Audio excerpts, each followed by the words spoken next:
दोस्तों एक बहुत ही मासूम सा दिखने वाला बूढ़ा व्यक्ति जिसके हाथ में साइकिल पकड़ी हुई होती है और वे 8 साल की लड़की के पास में जाकर बैठ जाता है।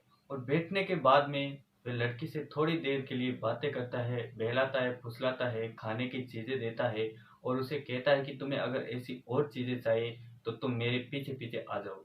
लड़की बिल्कुल भी नादान होती है, नासमझ होती है, उसे कुछ भी अंदाजा नहीं होता है और वे उसी साइकिल वाले बूढ़े व्यक्ति के पीछे पीछे चलने लग जाती है।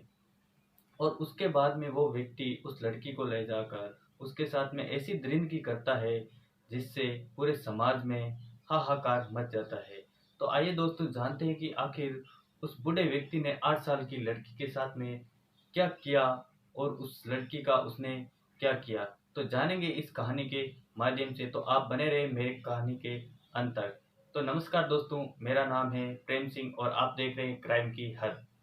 दोस्तों आज की जो सच्ची कहानी मैं आपको सुनाने जा रहा हूँ वे उत्तर प्रदेश के फर्रुखाबाद जिले के एक छोटा सा गांव लगता है कायमगंज। वहाँ की एक 8 साल की लड़की होती है जो कि मोहम्मदाबाद में अपनी बुआ के पास में आई हुई थी।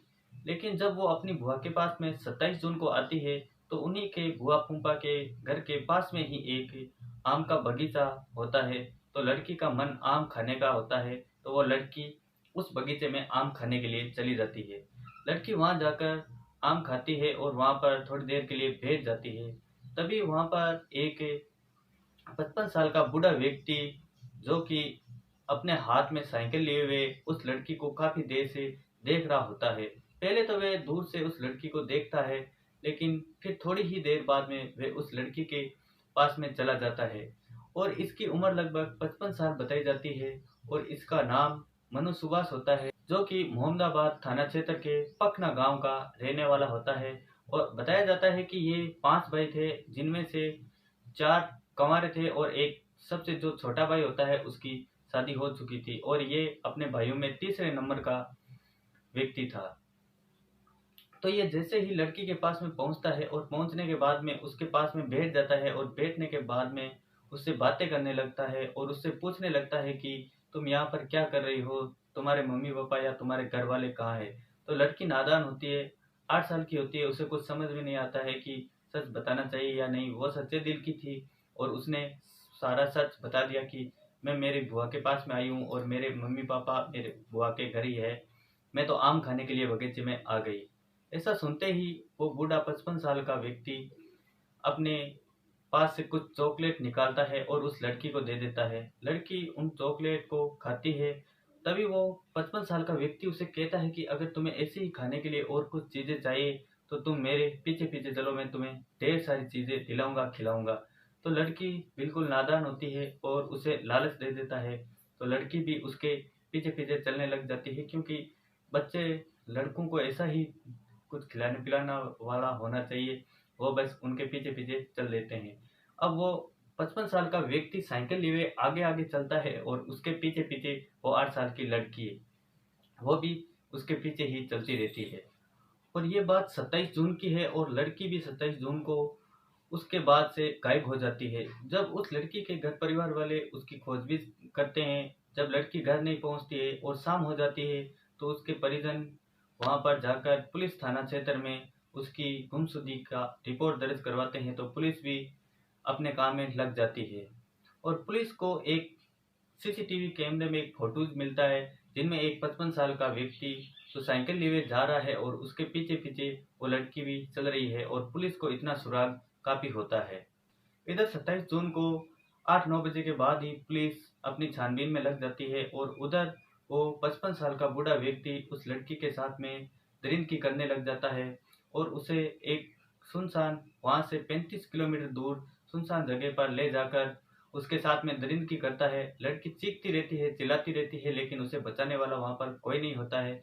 जब उसका जी इससे नहीं भरता है तो वे जब लड़की के साथ में दुष्कर्म करने के बाद में उसकी हत्या कर देता है और हत्या करने के बाद में पास ही के खेत के एक नाले के पास में उसको छोड़कर वहां से भाग जाता है।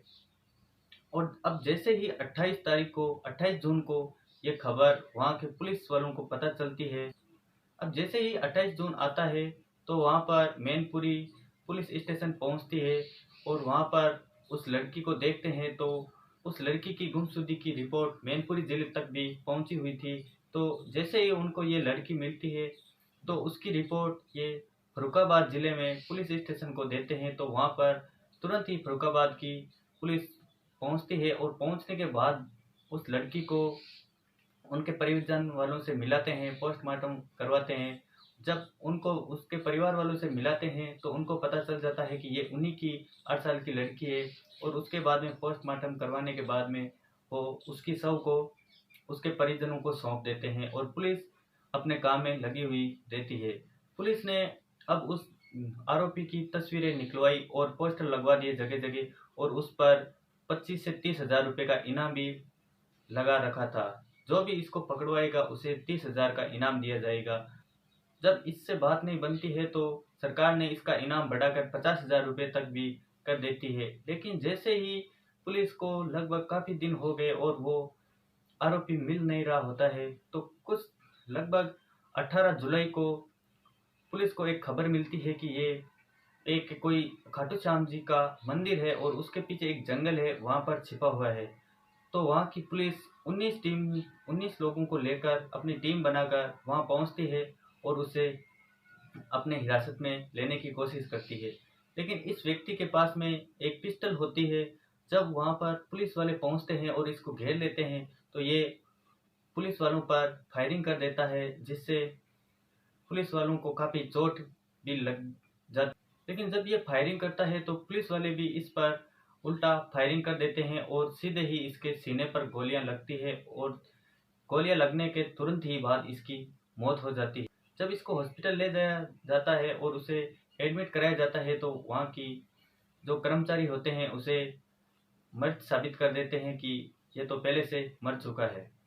फर्रुखाबाद की एसपी आरती सिंह बताती है कि ये कोई मामूली इंसान नहीं था, इसने बहुत सारे कांड किए हैं। ये ऐसे ही लड़कियों को अपनी हवस का शिकार बनाता है और उसके साथ में दुष्कर्म करता है।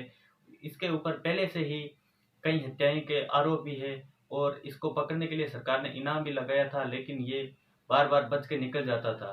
ये कोई मामूली आदमी नहीं था, ऐसा उसकी एसपी का कहना है। तो दोस्तों, इस कहानी से हम किसी की भावनाओं को ठेस पहुंचाना नहीं चाहते हैं, बल्कि आपको जागरूक करने की कोशिश करते हैं। और मैं अपने हर वीडियो में यही जानकारी देता हूं कि सावधान रहिए, सतर्क रहिए, इसी में सबकी भलाई है। आप अपने घर परिवार में बच्चों का ख्याल रखें, उन्हें अकेला बिल्कुल भी नहीं छोड़े। अब अगर 8 साल की बच्चियां भी सेफ सुरक्षित नहीं है तो जवान लड़कियों का तो क्या कहना, उन पर पूरा पूरा ध्यान रखना परिवार वालों की जिम्मेदारी होती है। तो बस यही थी आज की कहानी। मिलते हैं एक नई कहानी के साथ।